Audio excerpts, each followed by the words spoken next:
Hello student, मैं संजय चौहान, भूगोल का अध्यापक। आज हम बच्चों क्लास 12 का जो लेसन नंबर 4 है विश्व जनसंख्या संरचना, उसके बारे में अध्ययन कर रहे हैं।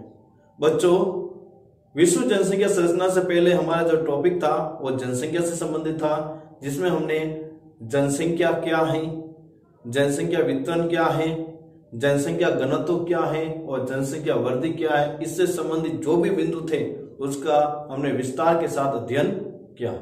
बच्चों, आज का जो टॉपिक है वो है जनसंख्या संरचना। जनसंख्या संरचना।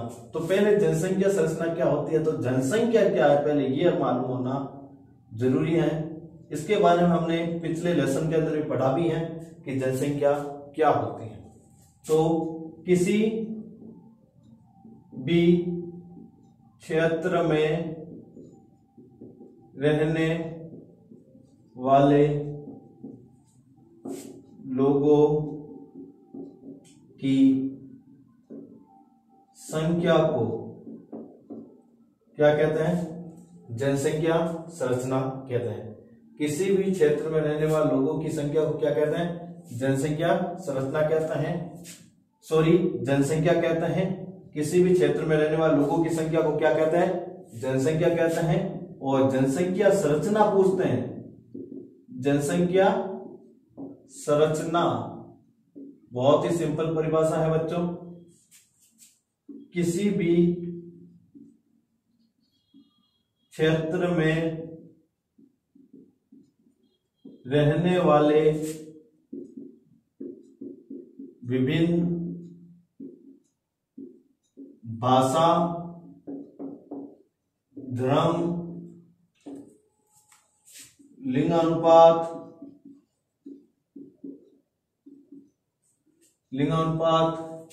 आयु वर्ग, साक्षरता, व्यवसाय व ग्रामीण व नगरीय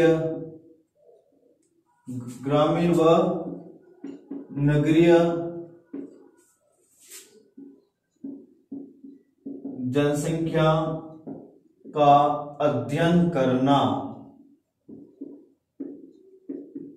किसी भी क्षेत्र में रहने वाले विभिन्न भाषा, धर्म, लिंगानुपात, आयु वर्ग, साक्षरता, व्यवसाय व ग्रामीण व नगरीय जनसंख्या का अध्ययन करना क्या कहलाता है बच्चों? जनसंख्या संरचना कहलाता है।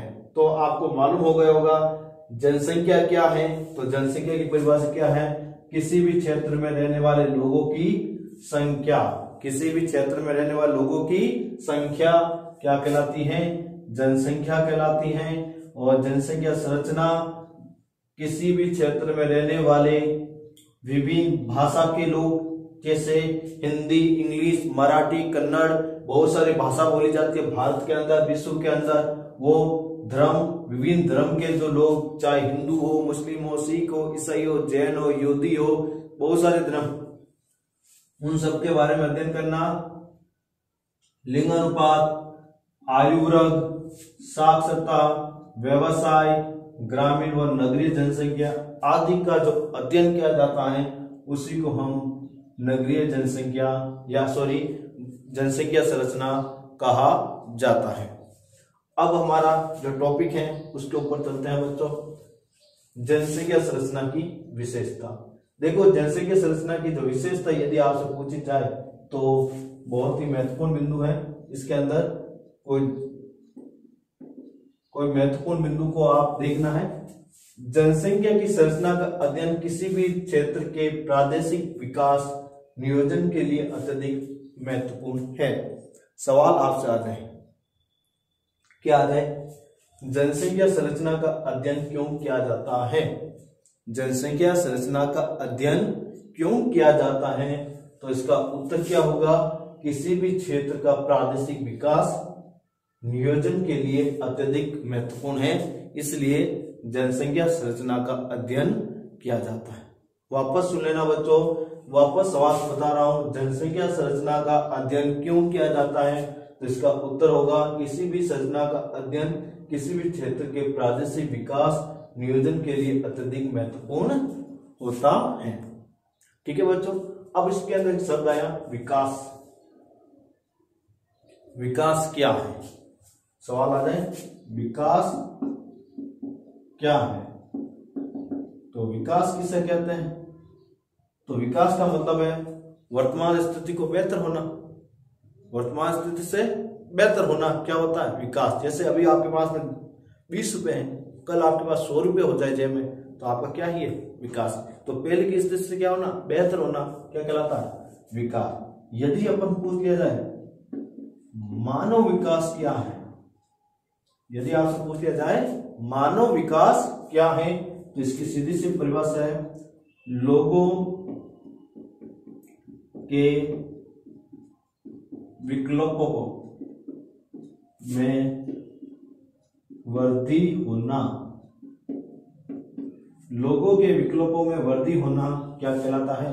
मानव विकास। वापस देखना ना बच्चों, लोगों के विकल्पों में वृद्धि होना क्या कहलाता है? मानव विकास। मानव विकास के अवधारक पूछा जाए, मतलब अवधारणा किसने दी थी, तो ये होंगे डॉक्टर महबूब उल हक। मानव विकास की अवधारणा किसने दी थी? डॉक्टर महबूब उल हक। यदि बच्चों आपसे पूछ ले इसके सहयोगी कौन थे, डॉक्टर महबूब उल हक के सहयोगी कौन थे, तो डॉक्टर अमर्त्य सेन। डॉक्टर अमर्त्य सेन ये डॉक्टर महबूब उल हक के मानव विकास के अवधारणा देने में क्या थे? सहयोगी थे। ये जो व्यक्ति थे वो पाकिस्तान के निवासी थे और ये भारत के थे। ठीक है बच्चों, और इसकी जो अवधारणा है यदि आपसे पूछी जाए कब दी गई, तो 1990 में दी गई। कब दी गई? 1990 के अंदर डॉक्टर महबूब उल हक ने यह अवधारणा मानव विकास की दी थी। और मानव विकास रिपोर्ट कौन बनाता है? यदि आपसे रिपोर्ट पूछी जाए कौन बनाता है, तो भारत के अंदर मानव विकास की जो रिपोर्ट है वो बनाते हैं, और विश्व के अंदर जो मानव विकास की जो रिपोर्ट है वो अलग लोग बनाते हैं। देखो, मानव विकास के अंदर लोगों की जो साक्षरता है, उनके आय है और उनकी जो शिक्षा है, उन सबको निर्धारित करके रिपोर्ट बनाई जाती है। निर्धारित करके क्या बनाई जाती है? रिपोर्ट बनाई जाती है। अब अपन अगला शब्द देखते हैं नियोजन। नियोजन क्या है? तो नियोजन की यदि अपन परिभाषा देखें, नियोजन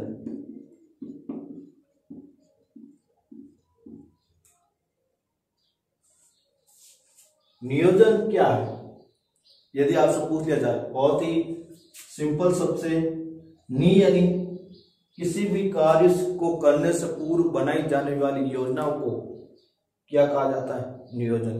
किसी भी कार्य को करने से पूर्व बनाई गई योजनाओं को क्या कहा जाता है? नियोजन। तो नियोजन की परिभाषा है किसी भी कार्य को करने से पूर्व बनाई जाने वाली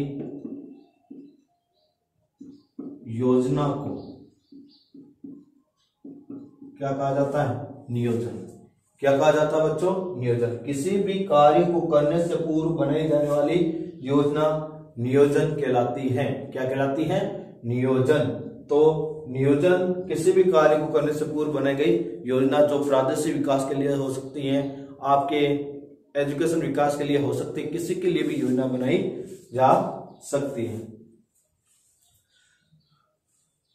जनसंख्या संरचना के अंतर्गत सामान्य आयु वर्ग के बारे में, स्त्री पुरुष अनुपात के बारे में, ग्रामीण नगरीय जनसंख्या के बारे में, व्यवसाय के बारे में, साक्षरता आदि के पहलू का अध्ययन होता है। और जनसंख्या संरचना का जब हम अध्ययन करते हैं बच्चों, तो उसके अंदर हम सामान्य रूप से हम देखते हैं तो आयु वर्ग के बारे में पढ़ेंगे।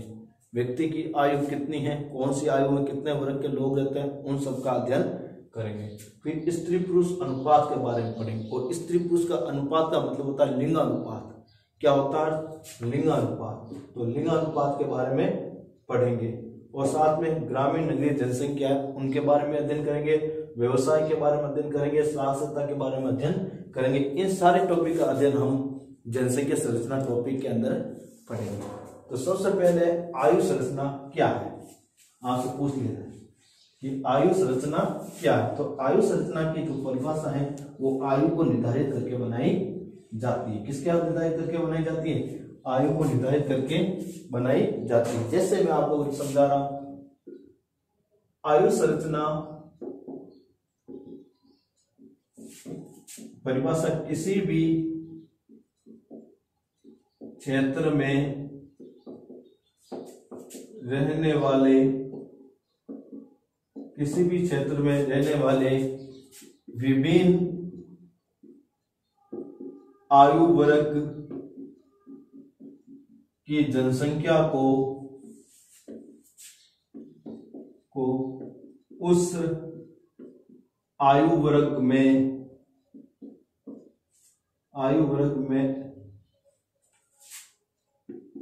उम्र के अनुसार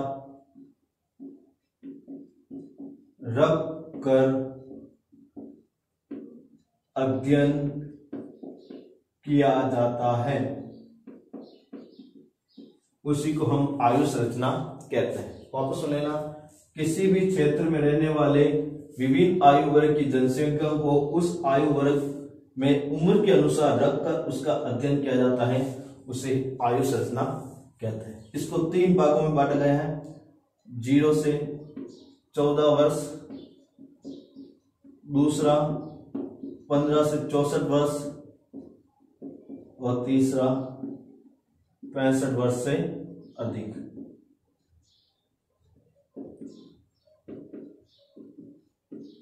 ठीक है बच्चों, इसे बाल अवस्था भी कह सकते हैं, बाल अवस्था, इसे किशोरावस्था, कार्यशील अवस्था,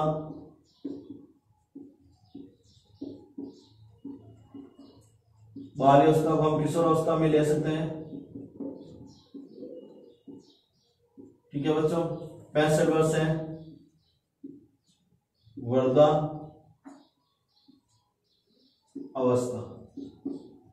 इस तरह इसको आयु संरचना को 3 भागों में बांटा गया है। फिर है स्त्री पुरुष अनुपात का मतलब होता है लिंगानुपात। क्या होता है? लिंगानुपात। अब लिंगानुपात क्या है? तो प्रति 1000 पुरुषों पर स्त्रियों की संख्या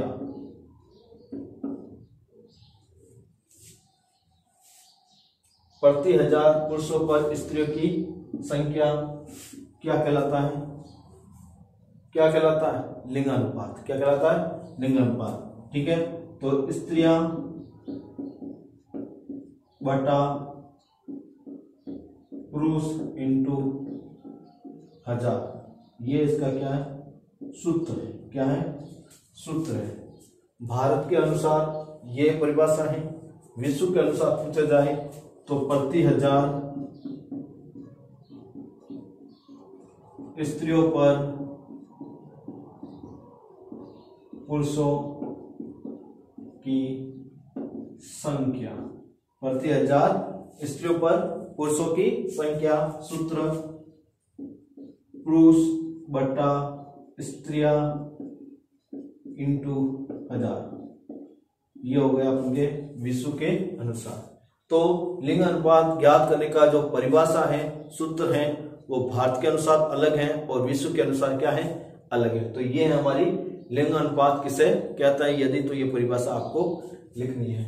फिर आपसे पूछे जाए ग्रामीण नगरीय जनसंख्या क्या है? ग्रामीण नगरीय जनसंख्या क्या है? तो इसकी जो परिभाषा है वो उनकी की जाने वाली जो आर्थिक क्रिया है उसके आधार पर इनका विभाजन किया जाता है। किसके आधार पर इसका विभाजन होता है? आर्थिक क्रिया के आधार पर। तो याद रखना, ग्रामीण नगरीय जनसंख्या,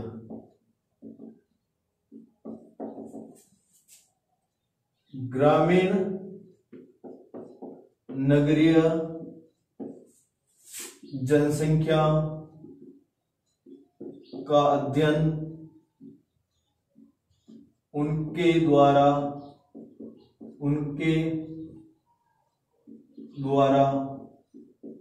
की जाने वाली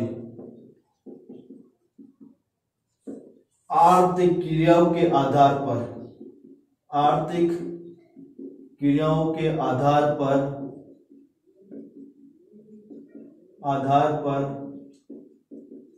इनका विभाजन किया जाता है। किसके आधार पर किया जाता है इनका विभाजन? आर्थिक क्रिया के आधार पर इनका क्या किया जाता है? विभाजन किया जाता है। जैसे एग्जाम्पल के रूप में, जो लोग प्राथमिक क्रिया करते हैं उसे ग्रामीण जनसंख्या कहा गया, और जो लोग गैर प्राथमिक क्रिया करते हैं उसे नगरीय जनसंख्या कहा गया। जैसे जो लोग प्राथमिक क्रिया करते हैं उनको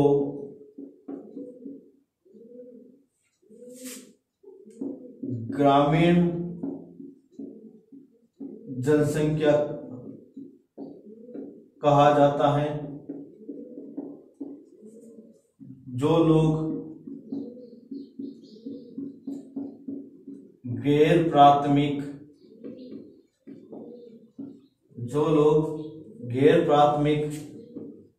क्रिया करते हैं उनको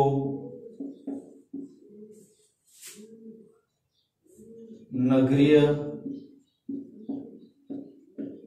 जनसंख्या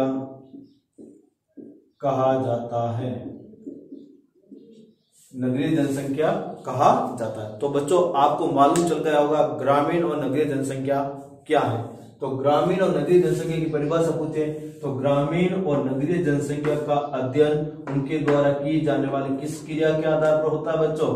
आर्थिक क्रियाओं के आधार पर किया जाता है। और आर्थिक क्रिया आपको पता ही है, और प्राथमिक क्रिया होती है और पीछे वाले चारों गैर प्राथमिक क्रिया होती है। जो लोग प्राथमिक क्रिया करते हैं उनको ग्रामीण जनसंख्या कहा गया, और जो लोग गैर प्राथमिक क्रिया करते हैं उसको नगरीय जनसंख्या कहा गया। तो याद रखना, ग्रामीण नगरीय जनसंख्या के विभाजन का आधार क्या है? आर्थिक क्रिया। क्या है? आर्थिक क्रिया। और आर्थिक क्रिया के बारे में आपको मैंने काफी बार परिभाषा लिखी, ऐसी क्रिया जिनको करने से व्यक्ति को किसकी प्राप्ति हो? आय की प्राप्ति हो, उसे हम आर्थिक क्रिया कहते हैं। अब अगला जो बिंदु है, जनसंख्या व्यवसाय। विभिन्न प्रकार की आर्थिक क्रियाओं को करना क्या कहलाता है? व्यवसाय कहलाता है। विभिन्न प्रकार की आर्थिक क्रियाओं को करना क्या कहलाता है? व्यवसाय। साक्षरता। अब साक्षरता क्या है? साक्षरता 7 वर्ष से अधिक आयु वाले 7 वर्ष से अधिक आयु वाले बच्चे जब अपनी मातृभाषा में पढ़ लिख सकते हैं, मातृभाषा में पढ़ लिख सकते हैं, और उनको अंकगणितीय ज्ञान हो, उसी को हम क्या कहते हैं? साक्षरता कहते हैं। 7 वर्ष से अधिक आयु वाले बच्चे जब अपनी मातृभाषा में पढ़ लिख सकते हो और उनको अंकगणितीय मतलब जोड़ बाकी गुणा भाग ऐसी क्रिया करने में सक्षम हो, उसी को हम क्या कहते हैं?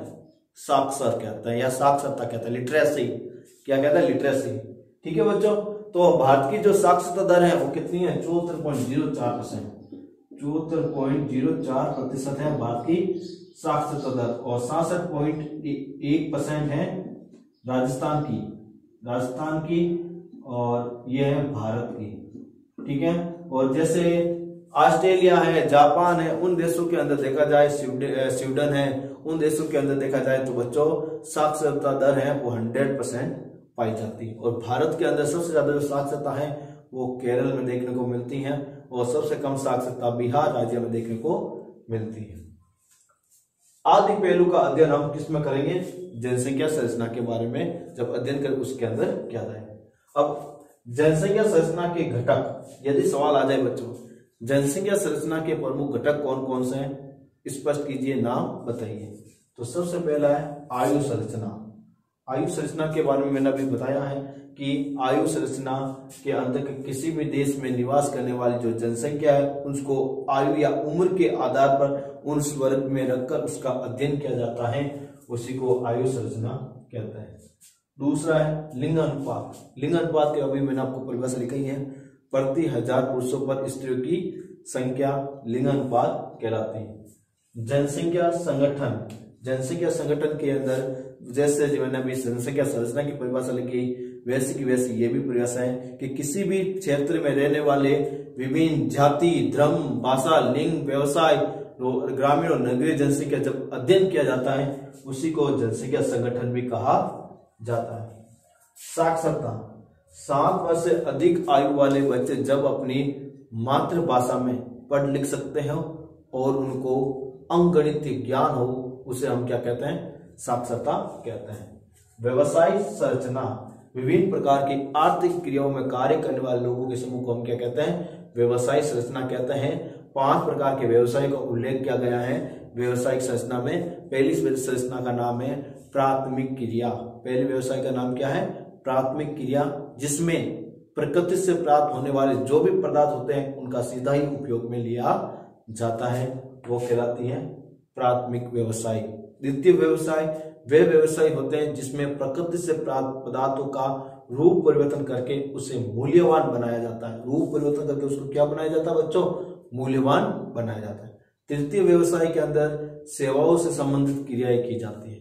किससे संबंधित क्रियाएं होती है? सेवाओं से संबंधित। और चतुर्थ व्यवसाय के अंदर देखा जाए बच्चों तो इसमें शोध अनुसंधान संबंधित क्रियाएं की जाती है। किसके संबंधित? शोध अनुसंधान संबंधित। और पंचम क्रिया एक ऐसी क्रिया होती है जिसके अंदर उच्च अधिकारी होते हैं जिनके निर्णय को बदला नहीं जा सकता और इनको स्वर्ण कॉलर श्रमिक के नाम से भी जाना जाता है और इनका पेमेंट भी हाई लेवल में होता है, जैसे प्रधानमंत्री होता है, राष्ट्रपति होता है, ये सब पंचम क्रियाकलाप में कहलाते हैं। आपको मालूम होना चाहिए बच्चों जो तृतीय क्रियाकलाप है उनके उप विभाग के बारे में यदि पूछा जाए तो चतुर्थ क्रियाकलाप और पंचम क्रियाकलाप या चतुर्थ क्रियाएं और पंचम क्रियाएं होती हैं। तो याद रखना तृतीय क्रियाकलाप के उप विभाग कौन से? चतुर्थ व्यवसाय और पंचम व्यवसाय। अब हम ले रहे हैं आयु संरचना क्या है। तो आयु संरचना के अंतर्गत किसी देश या प्रदेश में पाए जाने वाले विभिन्न आयु के लोगों को उसकी आयु या उम्र के अनुसार वर्गों में रखकर उसका अध्ययन किया जाता है। किसी भी देश हो उनकी जो जनसंख्या है, उनके जो लोगों की उम्र है, उन उम्र के लोगों को उस वर्ग में रखकर उसका अध्ययन किया जाता है, उसी को हम क्या कहते हैं? आयु संरचना। क्या कहते हैं? आयु संरचना। अब विकसित और विकासशील देशों में आयु संरचना की विशेषताएं। तो विकसित और विकासशील देशों में आयु संरचना की विशेषता क्या है उनके बारे में पढ़ेंगे। पहले विकासशील, ऐसे देश जो विकास की ओर अग्रसर है उस देश को हम क्या कहते हैं? विकासशील। ऐसे देश जो विकास के लिए क्या है? अग्रसर है। ऐसे देश जो विकास के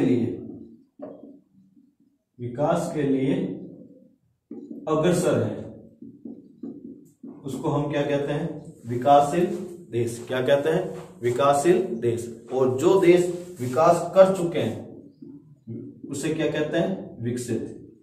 क्या कहते हैं? विकसित। जो देश विकास कर चुके हैं उनको क्या कहते हैं? जो देश विकास कर चुके हैं उनको क्या कहा जाता है? विकसित। क्या कहा जाता है? विकसित। तो याद रखना विकासशील और विकसित देश कौन से होते हैं।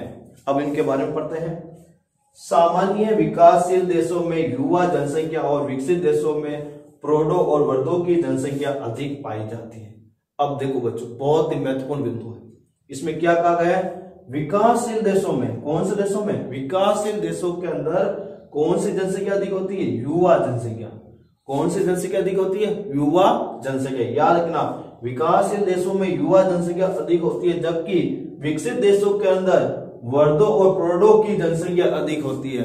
वृद्धों और प्रौढ़ों की जनसंख्या मतलब वर्ध का मतलब होता है बूढ़े लोग, और प्रौढ़ मतलब जो कार्यशील जनसंख्या के जो लोग होते हैं वो अधिक निवास करते हैं। क्या करते हैं? अधिक निवास करते हैं। अगला पॉइंट, असंतुलित आयु संरचना के कारण किसी देश की आर्थिक व्यवस्था पर प्रतिकूल प्रभाव पड़ता है। और जिस देश के अंदर असंतुलित आयु संरचना पाई जाती है उसका सीधा प्रभाव किस पर पड़ता है? उनकी आर्थिक विकास पर। जैसे जिस देश के अंदर युवा जितना ज्यादा होते हैं वो उतने ही ज्यादा कार्यशील होते हैं, कार्य करते हैं, नई सोच तकनीकी विकसित करते हैं, लेकिन बूढ़े होने पर उनकी कार्य क्षमता क्या हो जाती है? कम हो जाती है। उनकी सोचने की क्षमता कम हो जाती है बच्चों। तो ये सारी क्रिया के कारण उनकी मानव शक्ति क्या हो जाती है? दुर्लभ हो जाती है। मानव शक्ति क्या हो जाती है? दुर्लभ। बूढ़ों के अंदर मानव शक्ति कमजोर हो जाती है और युवा जनसंख्या मानव शक्ति क्या होती है? अधिक होती है। तो अधिक वाले युवा शक्ति वाले जो देश हैं वो विकास तेजी के साथ करते हैं, और जिन देशों के अंदर बूढ़े लोग हैं वो विकास की दर है उनकी धीमी हो जाती है। इस तरह वो राष्ट्र अन्य राष्ट्रों से पिछड़ जाते हैं। अन्य राष्ट्रों से क्या हो जाते हैं? पिछड़ जाते हैं। तो अब हम देखते हैं नेक्स्ट बिंदु को। नेक्स्ट बिंदु में जिन देशों की जनसंख्या तीव्र गति से बढ़ रही है वह बच्चों की संख्या अधिक है। देखो बच्चों, जिन देशों के अंदर जनसंख्या तेजी से बढ़ती है वहां पर किसकी जनसंख्या अधिक होती है? बच्चों पर। आपने पिछले अध्याय के अंदर देखा था जनांग संक्रमण की परावस्था, जिसमें हमने देखा था प्रथम परावस्था में उच्च जन्म दर और उच्च मृत्यु दर यह पढ़ा था, जिसमें जनसंख्या वृद्धि कैसी रही थी? मंद। लेकिन एक अवस्था आपने पढ़ी थी उच्च जन्म दर और निम्न मृत्यु दर। निम्न मृत्यु दर, तो जन्म दर उच्च थी और मृत्यु दर क्या थी? निम्न थी। तो जन्म दर उच्च होने के कारण वहां पर जनसंख्या क्या हुई थी?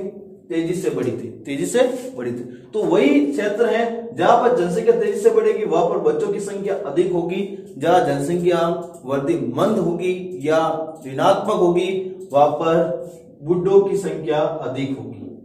किसकी अधिक होगी? वृद्धों की संख्या अधिक होगी। किसकी संख्या? वृद्धों की संख्या। यह बात याद रखना। विकासशील देशों में 0 से 14 के बीच 40.8% लोग रहते हैं। विकासशील देशों के अंदर 0 से 14 के बीच में कितने? 40.8% लोग, और 15 से 64 के बीच में 55.41%। 55.41% 15 से 64 के बीच में रहते हैं। इसका मतलब हुआ विकासशील देशों में बच्चे भी अधिक हैं और कार्यशील जनसंख्या भी क्या है? अधिक है। तथा 65 वर्ष से अधिक 3.8% लोग रहते हैं, लेकिन बूढ़ों की संख्या यहाँ पर क्या है? कम है। तो याद रखना बच्चों, विकासशील देशों के अंदर बच्चे और कार्यशील जनसंख्या अधिक पाई जाती है और बूढ़ों की संख्या कम पाई जाती है। विकसित देशों में 0 से 14 के बीच 26.7% जनसंख्या निवास करती है। 15 से 64 के बीच में 63.7% लोग निवास करते हैं और 65 से अधिक 9.6% जनसंख्या निवास करती है। तो यदि विकसित देशों के अंदर देखे जाए तो बच्चे कितने परसेंट पाए जाते हैं? 26.7%, कार्यशील जनसंख्या 63.7% और बूढ़ी जनसंख्या 65% से अधिक पाई जाती है।